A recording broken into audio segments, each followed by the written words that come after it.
Audio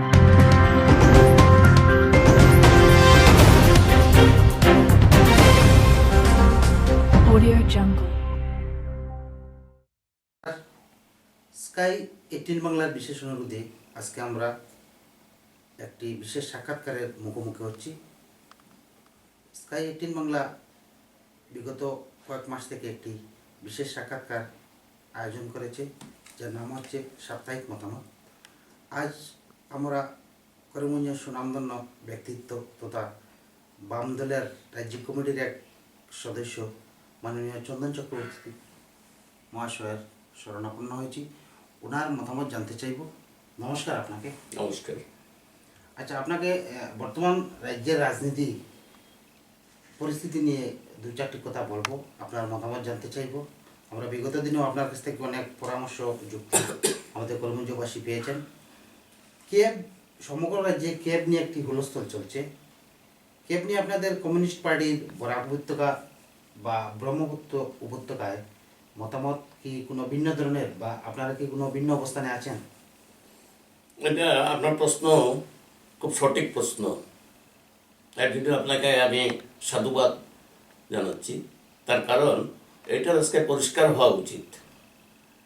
আজকে যে ভারতবর্ষের রাজনীতি চলছে, এই রাজনীতিতে দেখা গেছে একটা পরস্পর বিরোধী চরিত্র পোষণ করা হয়। মতাদর্শের রাজনীতি, বামপন্থী মতাদর্শগত রাজনীতি করে থাকেন।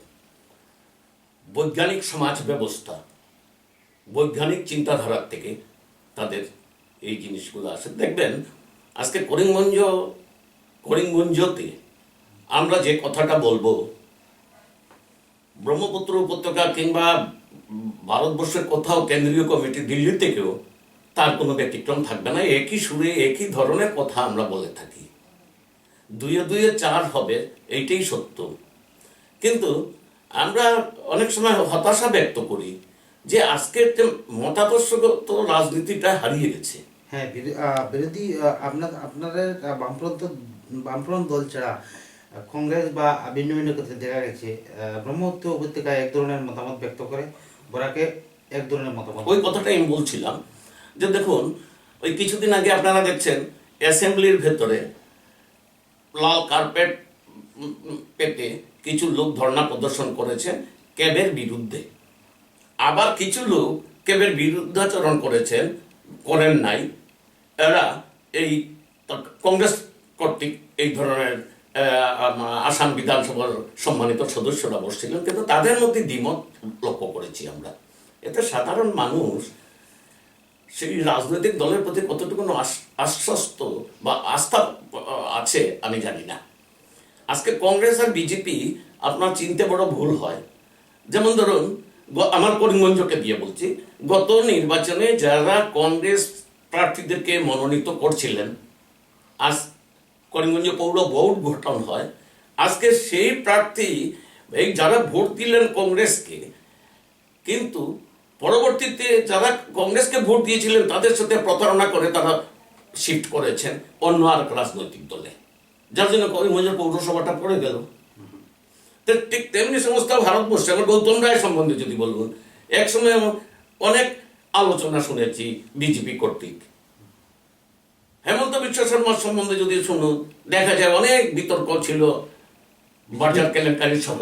কিন্তু আজকে তাদের চিনতে বড় ভুল হয়, কালকে কংগ্রেস আজকে বিজেপি, কালকে কংগ্রেস, এই অবস্থান তৈরি হয়েছে। আমরা কমিউনিস্ট পার্টি, এইবার আসল কথাতে আমি আসছি, আমরা কমিউনিস্ট পার্টি সমস্ত ভারতবর্ষ জুড়ে আমাদের একই বক্তব্য। আসামের ক্ষেত্রে কোনো দ্বিমত নেই। আমাদের বক্তব্য হল ধর্মের ভিত্তিতে, ভাষার ভিত্তিতে, জাতির ভিত্তিতে নাগরিকত্ব চিহ্নিত করা হোক, সেটা আমরা মানতে পারি না। এক, ক্যাব সম্বন্ধে, ক্যাব যদি হয় তাহলে কি হবে? ক্যাব যদি হয় তাহলে কি হবে? এগুলো কি ছেলে খেলা? ক্যাবের সংজ্ঞাটা অনেকে বুঝতে পারছেন না। আজকে যে সংসদীয় বিল, সিটিজেন অ্যামেন্ডমেন্ট বিল, নাগরিক যে বিল, যেটা নাগরিক বিলটা তারা আজকে সংযোজন করছেন, অ্যামেন্ডমেন্ট করছেন। সেই সংশোধনী বিল যেটা, সেই বিলে কি আছে? সেই বিলে একটা জিনিসই পরিষ্কার, যেটা আমরা মানে আশ্চর্য হই, একটা রাজনৈতিক দল কিভাবে এই ধরনের কথা বলে। সেই বিলে বলা হয়েছে হিন্দু, খ্রিস্টান, শিখ, বুদ্ধিস্ট, ফার্সি সহ 6টা জাতিগোষ্ঠীর সম্প্রদায়ের নাম নেওয়া হয়েছে, ইসলাম ধর্মাবলম্বীদের নাম নেই। তার মানেটা কি? ভারতবর্ষ তো হিন্দুর ভারতবর্ষ না, বুদ্ধর ভারতবর্ষ না, খ্রিস্টানের ভারতবর্ষ না, ভারতবর্ষ আমাদের মানুষের ভারতবর্ষ। আমরা যারা বসবাস করি আমাদের ভারতবর্ষ, সেখানে হিন্দু মুসলমান বলে কোনো কিছু নেই, ধর্মনিরপেক্ষ ভারতবর্ষ। এখানে আইডেন্টিফাই করা হচ্ছে 70 বছর 80 বছর থেকে যারা এই দেশে ছিল তাদেরকে আইডেন্টিফাই করা হচ্ছে, তাদেরকে অন্য দেশে চলে যেতে হবে, প্রকাশ্যে বলা হচ্ছে। শুধু মুসলমানদের বাদ দিয়ে সব সব 6টা জাতিগোষ্ঠীকে, 6টা সম্প্রদায় ধর্মাবলম্বী লোক, তাদেরকে বলা হয়েছে, তাদের নাম আপনি বলা কি হয়েছে। এ ব্যাপারে মনে করেন যে মানে সুতরাং আমরা ক্যাবের পরিকল্পিত এটা পরিকল্পিত ভাবে। তার কারণ হলো রুটি রুজি, জীবন জীবিকা, অন্ন বস্ত্র বাসস্থান, শিক্ষা চিকিৎসা, এইসব থেকে লোককে ডাইভার্ট করার জন্য আজকে ভারতবর্ষের অর্থনৈতিক কোন পর্যায়ে গেছে। আজকে এই বিপর্যয় তো কোনোদিন আমরা দেখিনি। আপনি যদি গত 45 বছরের হিসাব করেন, যদি পরিসংখ্যান নেন, সব থেকে বেশি এবার বেকারের সংখ্যা।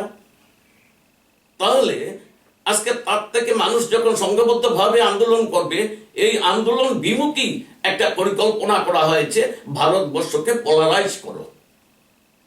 শুধু ধর্ম টর্ম কোনো কিছু নেই। দেখেন, আমরা যে ধর্ম মানি, আমরা তো মানুষের ধর্ম মানি, এইখানে ধর্ম নেই। বিজেপির যে স্লোগানগুলো, এগুলো ধর্মের নামে প্রতারণা করা ছাড়া আর কোনো কিছু নেই। এটা হলো রাজনৈতিক, ধর্ম নিয়ে রাজনীতি খেলা হচ্ছে এখানে। একটি রাজনৈতিক দল হিসাবে মানে রামের নাম নিয়ে যে স্লোগান দেয়, এটাকে আপনি কিভাবে দেখেন? রামের নাম, এটা তো রাম রহিমের দেশ, কিন্তু রামের নামে স্লোগান দিয়ে কোনো আপত্তি নেই। রহিমের নামে যদি স্লোগান হয়, তার উপরে আক্রমণ আসছে কেন বলুন? এটা তো ধর্মনিরপেক্ষ রাষ্ট্র। এই দেশ সবার দেশ। এই দেশে স্বাধীনতার সময় হিন্দু মুসলমান সবার রক্তের বিনিময়ে স্বাধীনতা আমরা পেয়েছি। আর যারা আজকে যে কথাগুলো বলছেন, দেখাচ্ছেন, এই মহাত্মা গান্ধীর নাম নিচ্ছেন, এই মহাত্মা গান্ধীকে তাদেরই সমর্থক যারা, যাকে নিয়ে আজকে পার্লামেন্টে পর্যন্ত কথা উঠছে, নাথুরাম গডসকে নিয়ে, নাথুরাম গডস খুন করেছে। এই মহাত্মা গান্ধীকে নিয়ে যারা অনেক কথা বলেছেন, আজকে তারা বলছেন মহাত্মা গান্ধীর স্বচ্ছতা, এই আরো অনেক কিছু পরিকল্পনা নিচ্ছেন মহাত্মা গান্ধীর নাম নিয়ে। এটা তো হাস্যকর। কারণ বিজেপি আজকের দিনে ভারতবর্ষে তাদের কর্মকাণ্ড, মানে এটা অতীতে কোনোদিন ছিল না। আজকে সমস্ত ভারতবর্ষ জুড়ে একটা ত্রাস চলছে। রুটি রুটির প্রশ্নই হোক, জীবন জীবিকার প্রশ্নই হোক, আমি প্রায় সভা সমাবেশে একই কথা বলি যে মানুষ খুব আতঙ্কে আছে। আপনি প্রথম ক্যাবের কথা বলছিলেন, আমি ক্যাব প্রসঙ্গে আসছি। এই ক্যাবে কোনো অসমীয়া ভাষাভাষী বা বাংলা ভাষাভাষী কেউর কোনো লাভ হওয়ার মতো সম্ভাবনা নেই। এতে কোনো ধরনের উপকৃত কেউ হবেন তা নেই। তারা যদি জোর করে নিয়ে আসে, শুনেন, যে কথাটা যে আজকে পরিষ্কার, অসমীয়া ভাষাভাষী হোক, বাংলা ভাষাভাষী হোক, কে আনলেই যে সমস্যার সমাধান হবে, কোনো সমস্যার সমাধান হওয়ার মতো না, বরঞ্চ সমস্যাটা বাড়বে। কি বাড়বে? এই ক্যাবকে কেন্দ্র করে জাতি বিদ্বেষ বাড়বে। ক্যাবকে কেন্দ্র করে মানুষের মধ্যে বিশ্বাসের যে বাতাবরণ, সেই বাতাবরণ নষ্ট হবে। এরই মধ্যে শুরু হয়ে গেছে। শিলচরের একজন ভদ্রলোক বলছিলেন যে অসমীয়া ভাষা প্রসঙ্গে পরে আসবো, আমার অমিত শাহ কি বলছেন আর এটা থেকে, তাহলে ক্যাবে কোনো ধরনের উপকৃত হবে না।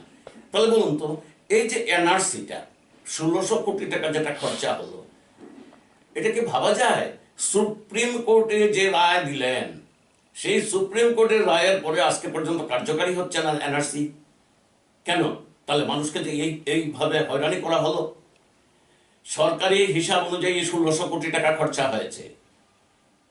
বাকি যারা আসলো গেল, এখান থেকে কেউ গুয়াহাটি গেছে, কেউ তিনসুকিয়া গেছে, কেউ ওই নগাঁও জেলাতে গেছে, তাছাড়া বরাক উপত্যকার মধ্যে তাকে একাধিকবার ডাকা হয়েছে, স্কুটিনি হয়েছে। তাহলে 1600 কোটি নয়, কয়েক 1600 কোটি টাকা এত ক্ষতি হয়েছে। এই এনআরসিকে কেন্দ্র করে আত্মহত্যা করেছে। আর বিজেপি কি বলছে এই কথা নিয়ে আমাকে প্রশ্ন করবেন না, কারণ একটা জিনিস আমি আপনাদের মারফতে সমস্ত জনগণের কাছে আমি বিনীতভাবে বলছি। আমি বলছি না যে আমি কমিউনিস্ট পার্টি, আপনাকে কমিউনিস্ট পার্টি করতে হবে, শুধু বোঝার জন্য বলছি যে আজকে আমরা যে কি অবস্থা আগামী দিনে আসতে চলছে। আর এই অবস্থায় যদি আমাদের মধ্যে যদি ঐক্যবদ্ধ আমরা যদি না হই, মানুষকে বাঁচানোর যদি আমাদের সেই ইচ্ছা কোনো না থাকে, সেই মমত্ব, দেশের প্রতি যদি মমত্ববোধ না থাকে যদি, তাহলে আগামী দিনে যে ভয়ঙ্কর রূপ ধারণ করবে ভারতবর্ষে, এমনি হয়ে গেছে, আর বেশি দিন বাকি না। আপনারা আর কি আপনাদের মুখে প্রায় শোনা যায় সরকার বিরোধী, বিশেষ করে বিজেপি সরকারে আসার পর বিজেপির একটা কর্মকাণ্ড আপনারা সমর্থন করেন না।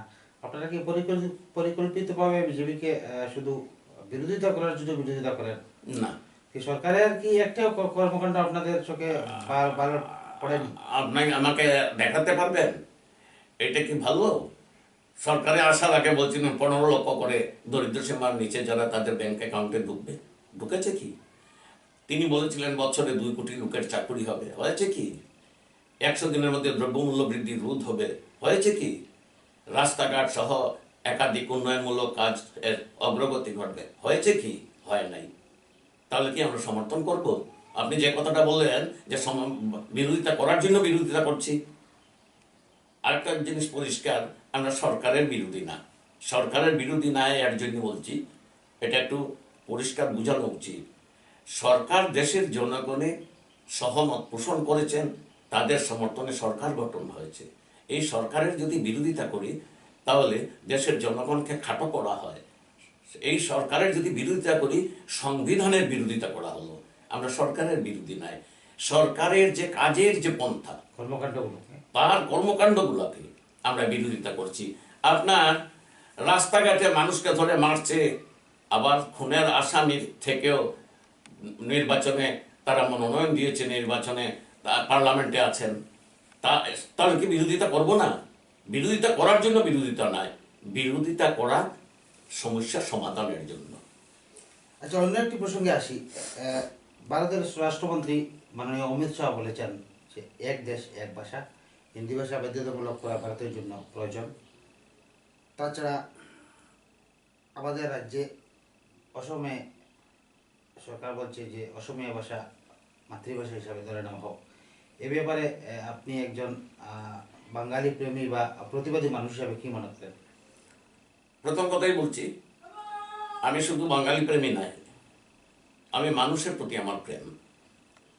হিন্দি ভাষা হোক, অসমীয়া ভাষা হোক, ক্যারেলিয়ান ভাষা হোক, যে কোনো উর্দু ভাষা হোক, মালায়ালাম ভাষা হোক, কোনো ভাষার প্রতি আমার অবজ্ঞা নেই, বিদ্বেষ ভাব নেই। আমরা চাই প্রতিটি জাতি তার মাতৃভাষার মাধ্যমে শিক্ষার সুযোগ যাতে পায়। মাতৃভাষার মাধ্যমে যদি শিক্ষার সুযোগ পায় তাহলে শিক্ষার বিকাশ ঘটে। আগে মাকে মা বলবো, তারপরে মাকে মাদার বলবো। আমারটা ছেড়ে আমি আপনারটা ধরার পক্ষে নয়। আবার আপনি যেটা ধরবেন, আপনার যেটা মাতৃভাষা, আপনার মাতৃভাষাটাও আপনার থাকা উচিত। অনেকে বলছে না, কেউ বলছেন অসমীয়া ভাষা চাইছি, কেউ বলছে বাংলা ভাষা চাইছি। কিসের বাংলা ভাষা, কিসের অসমীয়া? আমি যদি বাংলা ভাষা বলি তাহলে আমার নিজেকে সংকুচিত করা হলো। আমি বৃহত্তর জনগোষ্ঠীকে নিয়ে থাকতে চাই। বৃহত্তর জনগোষ্ঠী তার মাতৃভাষার মাধ্যমে শিক্ষার সুযোগ পাবে, তাতেই শিক্ষা বিকাশ করবে। আর এই ভাষা সমস্যা নিয়ে, এই যে অমানবিক চিন্তাধারার থেকে বৃহত্তর আসাম আজকে এইটুকুন হয়েছে। মানে আপনাদের চিন্তাধারা হলো প্রত্যেক জাতিগোষ্ঠী তার নিজস্ব মাতৃভাষার মাধ্যমে। দেখুন, এই ভাষা নিয়ে পাকিস্তান টুকরা হয়, আজকে পূর্ব পাকিস্তান যেটা ছিল আজকে বাংলাদেশ হয়েছে। কিসের জন্য? পূর্ব পাকিস্তানের মানুষগুলো বলছিল যে সব কিছু ঠিক আছে, শরীয়তি শাসনে চলছে, কিন্তু আমাদের বাংলা ভাষায় অধিকার দেওয়া হোক, শিক্ষা যাতে আমাদের মাতৃভাষার মাধ্যমে শিক্ষার সুযোগ। এই কথা সহ্য করতে পারলেন না পশ্চিম পাকিস্তানের শাসক গোষ্ঠী, তাদের উপরে অত্যাচার নেমে আসলো। তাদেরকে গুলি করে মারা হলো। আজকেও দেখুন, আমরা সেই 21শে ফেব্রুয়ারির কথা ভুলিনি। সেই 21শে ফেব্রুয়ারি আমরা কখনো কি ভুলিতে পারি? সেই গান এখনো, হ্যাঁ, সেই 21শে ফেব্রুয়ারি। তাহলে পাকিস্তান তাদেরকে ডিপ্রেভ করার কারণে, তাদেরকে বিভিন্নভাবে বঞ্চিত করার কারণে আজকে পাকিস্তান টুকরা হয়ে বাংলাদেশ হলো। আসামের ক্ষেত্রে অরুণাচল প্রদেশ, নাগাল্যান্ড, মণিপুর, এই বৃহত্তর আসাম ছিল, বৃহত্তর আসাম ছিল। আসামের রাজধানী মেঘালয় ছিল, শিলংয়ে ছিল। আজকে তাহলে প্রত্যেকটা জায়গায় জায়গায় জায়গায় এই বিশাল বড় আসাম আজকে টুকরা হয়ে ছোট্ট একটা জায়গায় পরিণত হয়েছে। ওগুলো অসমীয়ারা চাইছে বরাকে অসমীয়া ভাষা ছাপিয়ে দিতে। না না না, ওরা চাইলে কি হবে? এখানে তো সরকারিভাবে কার্যকারী করা হয়েছিল যে বরাক উপত্যকায় বাংলা ভাষা থাকবে। আর এই অসমীয়া 1961 ইংরেজি, বাঙালি এবং অসমিয়ার মধ্যে বেশিরভাগ অসমিয়া, বেশিরভাগ বাঙালি মানুষের মধ্যে সেই বিদ্বেষ ভাব নেই, যারা একটু চিন্তা করেন, চিন্তাবিদ যারা। দেখুন, বিমলা প্রসাদ চালিয়া আসামের মুখ্যমন্ত্রী ছিলেন। বদরপুর থেকে তাকে নির্বাচিত করা হয়েছিল। এই অঞ্চলে তো অসমীয়া ভাষাভাষী নেই, বাংলা ভাষাভাষী মানুষ। তার বিরুদ্ধে দাঁড়িয়েছিলেন রতিন সেন, দাঁড়িয়েছিলেন যজ্ঞেশ্বর দাস, দাঁড়িয়েছিলেন অনেক সব বাংলা ভাষাভাষী মানুষগুলো দাঁড়িয়েছিল। তাদেরকে পরাজিত করে এই অঞ্চলের মানুষ বুক ভরা আকাঙ্ক্ষা, ভালোবাসা দিয়ে তাকে তার পক্ষে সহমত পোষণ করে এবং বিমলা প্রসাদ চালিয়া এইখান থেকে নির্বাচিত হয়ে আসামের মুখ্যমন্ত্রী হন। মানে আগে বাঙালি অসমীয়াদের মধ্যে কোনো বিভেদ ছিল না, এই মানসিকতা ছিল না। মানসিকতা এখনো কিন্তু অধিকাংশ অসমীয়া, অধিকাংশ বাঙালির মধ্যে সেই মানসিকতা নেই। প্রশ্ন হলো সেটাকে মানসিকতা জাগিয়ে দেওয়া হয়। অধিকাংশ অসমীয়া, অধিকাংশ বাঙালির মধ্যে সেই মানসিকতা নেই। সমাজে কিছু এই ধরনের অবান্তর কথা বলার লোক থাকে, তার জন্য সমস্ত সমাজ নষ্ট হয় না, সে বাঙালি বলুন, অসমীয়াও বলুন। কিন্তু এটা যে জাগিয়ে দেওয়ার যে প্রবণতা, 1961 ইংরেজিতে ভাষা আন্দোলনে কি হলো দেখলাম। আজকে গর্বের সহিত বলি, সেই 61 ইংরেজিতে তিনসুকিয়া, ছাবুয়া, ডিব্রুগড় প্রভৃতি অঞ্চল থেকে শত শত লোকের ঘর আগুন দিয়ে জ্বালানো হয়েছিল। একটা উন্মাদনা সৃষ্টি হয়েছিল বঙ্গাল খেদা আন্দোলন। সেই আন্দোলনের ঝড় যখন বরাক উপত্যকা পর্যন্ত নেমে আসে, বরাক উপত্যকার তখন কিছু বুদ্ধিজীবী লোক সেই দিন সেনাপতির ভূমিকা পালন করেছিলেন। এর মধ্যে অন্যতম নিশীথ রঞ্জন দাস আছেন, নলিনী দাস, রথীন্দ্র কুমার সেন, এই ব্যক্তিত্বরা ছিলেন। ছাত্র অবস্থা, যুব অবস্থায় তখন নিশীথ দাসের নেতৃত্বে হাজারে হাজারে মানুষ বেরিয়ে যায়। তারপর এখান থেকে ডাক দেওয়া হয়েছিল যে বরাক উপত্যকার সমস্ত নির্বাচিত যারা সদস্য, এমপি, এমএলএ, তাদেরকে পদত্যাগ করতে হবে বিধানসভা থেকে। এটা আপনাদের জানা উচিত ইতিহাস। প্রত্যেকটা দলের এমএলএ, এমপিরা তাদের দলের প্রেসিডেন্টের কাছে, দলীয় প্রেসিডেন্টের কাছে ইস্তফা পত্র দিলেন। এটা কিন্তু নিয়ম না। ইস্তফা পত্র দলের কোন এমএলএ যখন হয়ে যান, তখন কোন দলের এমএলএ নাই। যেমন উত্তর করিমগঞ্জের এমএলএ আছেন, এটা উত্তর করিমগঞ্জের এমএলএ, কংগ্রেসের এমএলএ, কমলাক্ষবাবু কংগ্রেসের এমএলএ নাই, উত্তর করিমগঞ্জের এমএলএ। মুখ্যমন্ত্রী বিজেপির নেয়, আসামের মুখ্যমন্ত্রী। নির্বাচিত প্রতিনিধিদের এইভাবে তাদের ইস্তফাপত্র দিতে হলে বিধানসভায়, হ্যাঁ, তখন কি করলেন এমএলএরা, বিভিন্ন দলের এমএলএরা তাদের দলের প্রেসিডেন্টের কাছে দিলেন। তারাও রেখে দিলেন যত সময় পর্যন্ত স্পিকারের হাতে যাবে না, ততক্ষণ পর্যন্ত ইস্তফা হলো না। কিন্তু একমাত্র ভারতের কমিউনিস্ট পার্টি সিপিআই, এটা গর্বের সহিত বলি, তখন সিপিএম এর জন্ম হয়নি। বদরপুর থেকে দাঁড়িয়েছিলেন গপেশ নমশূদ্র।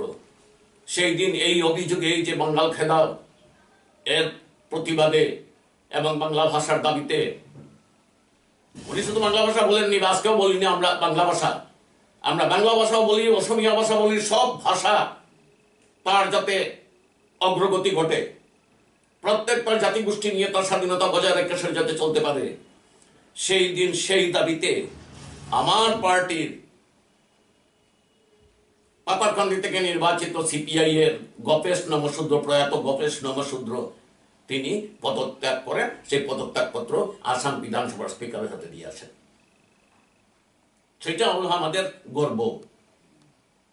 অন্য কি দলকে কি করলেন কেউ এই ধরনের প্রমাণ দেখাতে পারবেন না। তো আজকে কি হচ্ছে, আমি যে কথাটা বারবার বলছি, অধিকাংশ অসমীয়াই বলুন, বাঙালি বলুন, কিংবা যে কোনো জাতির প্রসঙ্গে যদি বলুন, আমি বলবো না, তাদের ইচ্ছা অনিচ্ছা না, তাদের ইচ্ছা জাগিয়ে দেওয়া হয়েছে উগ্রবাদ। যেমন ইদানিং লক্ষ্য করে দেখুন, এই শিলচরের কোন এক ভদ্রলোকে কি বলেছেন আমি জানি না, শুনিনি, কিন্তু এখানে লাচিত সেনা নামে একটা দল আমি ইয়েতে দেখলাম, ফেসবুকে দেখলাম, হ্যাঁ, উনি বলছেন যে বরাক উপত্যকা কে বলছে বাংলা ভাষা বরাক উপত্যকার ভাষা। এইখান থেকে বলা হচ্ছে যে এই ধরনের কথার প্রতিবাদ তারা করেছেন। সেই প্রতিবাদ মধ্যে নমনীয়তা থাকা উচিত। আমি জঘন্য ভাষার প্রতিবাদ হয়েছে। যাই হোক, আমি তো এইভাবে বলবো না।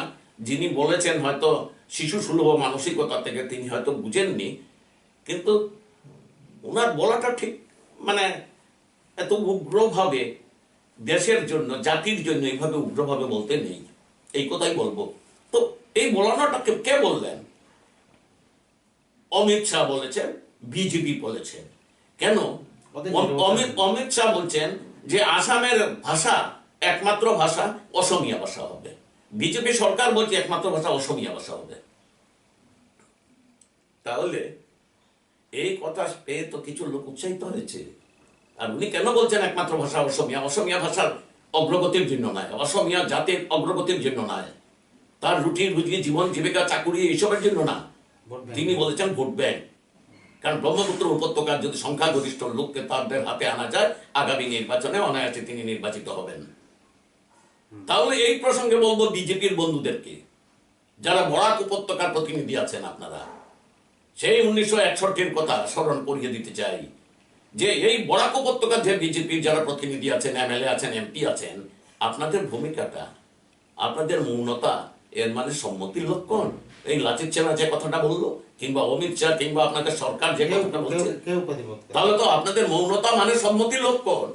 আপনারা সমর্থন করছেন বিজেপির এমএলএ, বিজেপির এমপি, আপনারা সমর্থন করছেন। এইটা তো বরাকের মানুষ আপনাদের থেকে প্রত্যাশা করছিল না। আচ্ছা, সর্বশেষ আপনাকে যে একটা জিনিস জানবো, অনেকক্ষণ আপনার সঙ্গে কথা বললাম, বর্তমান যে দেশে যে দ্রব্যমূল্যের পরিস্থিতির সৃষ্টি হয়েছে, বিশেষ করে পেঁয়াজের দাম শুধু রাজ্য নয়, সমগ্র দেশে পেঁয়াজ নিয়ে তোলপাড় চলছে। বিধানসভায় অনেকেই, হয় লোক দেখানো বলুন আর বাস্তব প্রতিবাদ বলুন, অনেকেই প্রতিবাদ করছেন। তো এক্ষেত্রে দ্রব্যমূল্য কিভাবে রোধ করা যাবে বা সরকারের? দেখুন, আমি একটা ব্যতিক্রম কথা বলবো, এটা আপনাদের কথা বলছি, অনেকে দেখছেন, হয়তো ভালো লাগবে না আমার কথা। পেঁয়াজ ছাড়া আমার ঘরেও হয় না একদিনও। এখন প্রশ্ন হলো, পেঁয়াজ যদি না হয় আর পেটে যদি ভাত থাকে তাও চলবে। পেঁয়াজ নিয়ে যখন কংগ্রেস সরকার আছিল, আগে যখন বিজেপি সরকার আছিল, তখন এটাকে ইস্যু বানানো হয়েছে। আরে বাবা, পেঁয়াজের ইস্যুটাই বড় ইস্যু করে দেখানো হচ্ছে। আজকে যে সমস্ত কর্পোরেট সেক্টর লক্ষ লক্ষ কোটি টাকা যেগুলো নিয়ে যাচ্ছে, আজকে গরিব মানুষের রক্তরে জল করা যে সরকারের কোষাগারে যে ট্যাক্সটা, সেই ট্যাক্স থেকে এমনকি রিজার্ভ ব্যাংকে পর্যন্ত হাত দেওয়া হয়েছে। সেই ঋণ খেলাপি মানুষের ঋণ মুকুব করে দেওয়া হয়েছে। গরিব মানুষের দেশের যে অর্থ, সেই অর্থ দিয়ে তাদের ঋণ মুকুব করে দেওয়া হচ্ছে। আজকে সেই দিকে লক্ষ্য রাখুন। আজকে যে ইন্ডাস্ট্রি মার খাচ্ছে, আজকে লক্ষ লক্ষ বেকার হচ্ছে। আমার বরাক উপত্যকার যে একমাত্র ইন্ডাস্ট্রি ছিল, সেই ইন্ডাস্ট্রি আজকে নেই। সেই দিকে লক্ষ্য রাখুন। বাঁচার তাগিদে পেঁয়াজ যদি না হয় আমরা বাঁচতে পারবো। আমার সব থেকে দরকার হইল শিক্ষা, আমার দরকার হলো চিকিৎসা, আমার দরকার হলো জীবিকা, আমার দরকার হলো এই আনুষঙ্গিক জিনিসগুলা, ভাতের দরকার। কিন্তু আজকে এটা একটা হাহাকার সৃষ্টি হয়েছে। আজকে শিক্ষার ক্ষেত্রে যদি যে নিউজ ঘটনা দেখেছেন, আন্দোলন হয়, এটা সাময়িকভাবে রুকেছে, কিন্তু আজকে কি পর্যায়ে গেছে শিক্ষা, তার সিলেবাস পাল্টানো হচ্ছে। শিক্ষার মান আজকে কোথায় যাচ্ছে? ভালো ভালো ইউনিভার্সিটিগুলোতে আক্রমণ হচ্ছে তাদের উপর। আর এইসব ভালো ভালো ইউনিভার্সিটি, জেএনইউ থেকে আরম্ভ করে সমস্ত ইউনিভার্সিটি, যাদবপুর ইউনিভার্সিটি বা অন্যান্য ইউনিভার্সিটি, প্রায়টা এলাহাবাদী ইউনিভার্সিটি, প্রায়টা ইউনিভার্সিটিতে দেখবেন বামপন্থী ছাত্র সংগঠন সেখানে নির্বাচনে নির্বাচিত হয়েছে, যার জন্য সেখানে আক্রমণ আনা হচ্ছে। আর এই আন্দোলন যারা বামপন্থীরা করছে, ছাত্র সংগঠন, তারা শিক্ষার অগ্রগতির জন্য করছে। তারা শিক্ষিত হতে চায়, লেখাপড়া শিখতে চায়। তাহলে এই সরকার চাইছে না, যার জন্য রেট বাড়াচ্ছে। সামনে 21 বিধানসভা নির্বাচন অসমে। তো আপনাদের কোথা থেকে, আপনাদের কমিউনিস্ট পার্টির কোথা থেকে বুঝতে পারলাম যে আপনার সরকারের কোনো ধরনের নীতি আপনাদের পছন্দ হচ্ছে না। তো 2021 বিধানসভা নির্বাচনে আপনারা কি মনে করেন, আপনি কি মনে করেন যে আবার বিজেপি সমমহিমায় রাজ্যে ফিরে আসবে? দেখুন, যদি বিজেপি আসে তাহলে এটা আমাদের ব্যর্থতা, আমরা জনগণকে বোঝাতে সক্ষম হইনি। কারণ না হলে তো বিজেপি আসার কোনো কারণ আমি দেখছি না। কেননা আমাদের করিমগঞ্জ জেলার যদি চিত্র দেখি তাহলে দেখুন পরপর তাদের মানে অগ্রগতির দিকে এগোচ্ছে। যেমন মিউনিসিপ্যালিটি তারা দখলে নিল কংগ্রেসকে ছিনিয়ে, জেলা পরিষদও কংগ্রেসের বেশি আসন থাকা পরও বিজেপি ছিনিয়ে নিল। রাতাবাড়ির উপনির্বাচনে মানুষের এত ক্ষোভ, বোঝা গিয়েছিল হয়তো বিজেপি কিছু করতে পারবে না, সে জায়গায় 25,000-এরও বেশি ভোটে জয়ী হলো। এর জন্য আমরা দায়ী। আমাদের কাছে লোকে প্রত্যাশা করতে পারছে না, আস্থা রাখতে পারছে না আমাদের কাছে। আমাদের ভাবমূর্তিগুলা সেইভাবে তৈরি করতে পারিনি আমরা। যে নেতা, তারা কাকে বিশ্বাস করবে? কংগ্রেস দাঁড়িয়েছে, যদি কংগ্রেস আজকে জিতে কালকে বিজেপিতে চলে যায়। আজকে যুব সমাজের চাকুরি নেই, পয়সার বিনিময়ে তাদেরকে কিনা হচ্ছে, যুবকদেরকে কিনানো হচ্ছে ধর্মের আফিম খাওয়িয়ে, হয় মন্দির আর নয় মসজিদ দিয়ে। মানে তাহলে আপনাদের এই বিরোধিতার অর্থটা কি থাকলো? আমাদের বিরোধিতা, আমাদের সমাজের প্রতি আমাদের দায়বদ্ধতা আছে, সেই দায়বদ্ধতার থেকে প্রতিবাদ করছি। না, প্রতিবাদ করে তো আপনারা সমাজের কিছুটা পরিবর্তন আনতে চাইছেন, কিন্তু পরিবর্তন যদি করতে পারি, আমরা তো মানুষকে নিয়ে চাইছি, মানুষকে আমরা আনতে পারছি না, সেটা আমরা ব্যর্থতা। তবে আমরা চেষ্টা, আমরা ত্রুটি রাখি না। যেমন ওই দিন আমাকে একজন বলছিলেন, আপনারা নির্বাচনে হারলেও দেখা যায় আর পরের দিন থেকে রাস্তায় নেমে যান। হ্যাঁ, আমরা রাস্তায় নেমে যাই। আমরা নির্বাচন জিতাটা আমাদের অন্যতম লক্ষ্য নয়। আমাদের লক্ষ্য হলো আমার পার্টির আদর্শ, মানুষের প্রতি দায়বদ্ধতা, সেইটা নিয়ে যাতে মৃত্যুর আগ পর্যন্ত থাকতে পারি। অন্তত মরার আগ পর্যন্ত যাতে একজন লোককে যদি সহযোগিতা করতে পারি, সাহায্য করতে পারি, সেটাতেই আমি নিজে মনে করবো যথেষ্ট। ধন্যবাদ। আপনার কাছ থেকে সর্বশেষ প্রশ্ন থেকে অনেক কিছু বুঝতে পারলাম আপনার কাছ থেকে। আপনাদের মেইন রাজনীতি করার উদ্দেশ্য যে আসন জয়ী হব, ক্ষমতা দখল করব, মসনদে বসবই, এটা আপনাদের উদ্দেশ্য নয়। রাজনীতি ছোট্ট একটা কথা আপনার মধ্যে বলে দিই। যেমন ত্রিপুরার মানিক সরকার মুখ্যমন্ত্রী ছিলেন, 15,000 থেকে 17,000 টাকা মান্থলি পেতেন। এখনের মুখ্যমন্ত্রী কত পান? প্রায় 1.5 লক্ষ টাকা। বিলাসবহুল বাড়ি। মানিক সরকার যখন আছিলেন তখন তো এই রকমের না। পশ্চিমবঙ্গের একাধিক মন্ত্রী 10,000, 12,000, 15,000 টাকা বেতনে তৃণমূল আসার পরে একজন মন্ত্রীর বিশাল অবস্থা। কোনো দূরবীন দিয়ে ভারতবর্ষের স্বাধীনতার পর থেকে আজকে পর্যন্ত দেখাতে পারবেন নাকি কোনো কমিউনিস্ট কোনো দুর্নীতির সাথে জড়িত? পারবেন না। আমাদের লক্ষ্য হলো গরিব, কৃষক, শ্রমিক, মেহনতি মানুষের স্বার্থে আমরা তাদের পক্ষে আমরা প্রতিবাদ করে যাব। আমরা যদি মানুষকে সংগঠিত করতে পারি, অবশ্যই মানুষ বুঝবেন। কিন্তু অন্যান্য রাজনৈতিক দল টাকার বিনিময়ে মূল্যায়ন হচ্ছে, টাকার বিনিময়ে ভোট হচ্ছে। আমরা দলের সেইভাবে অবস্থা, আপনারা যেভাবেই চলুন রাজনীতি করুন, কিন্তু আপনারা আপনাদের আদর্শ থেকে চ্যুত হতে চান না, এটা শেষ বেলায় আপনার কাছে মানতেই হয়। আমরা বিগত দিনে দেখেছি, বর্তমানে দেখছি বিভিন্ন রাজনৈতিক দল ক্ষমতা লোভের জন্য টাকায় বা যে কোনো প্রলোভনে বিক্রি হয়ে যায়, ভোটের কোনো মূল্য থাকে না। এক্ষেত্রে আপনাকে বা আপনার দলকে নিশ্চয়ই ধন্যবাদ দিতে হয়, আপনারা আদর্শের বিশ্বাসী। তো নমস্কার আবার আপনাকে। আজ আজ আমি করিমগঞ্জের সুনামধন্য ব্যক্তিত্ব তথা সমগ্র রাজ্যিক সিপিআই কমিটির এক বিশেষ সদস্য মাননীয় চন্দন চক্রবর্তী মহাশয়ের সাথে অনেক কথা বললাম।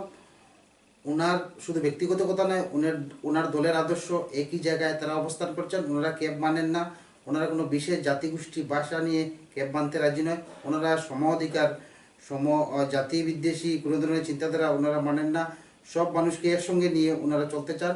সেই সাথে ভাষা নিয়ে বর্তমানে যে একটা চর্চা চলছে সমগ্র ভারতে হিন্দি ভাষা চাপিয়ে দেওয়া হবে বা আসামে অসমীয়া ভাষা চাপিয়ে দেওয়া হবে, ওনারা তাও মানেন না।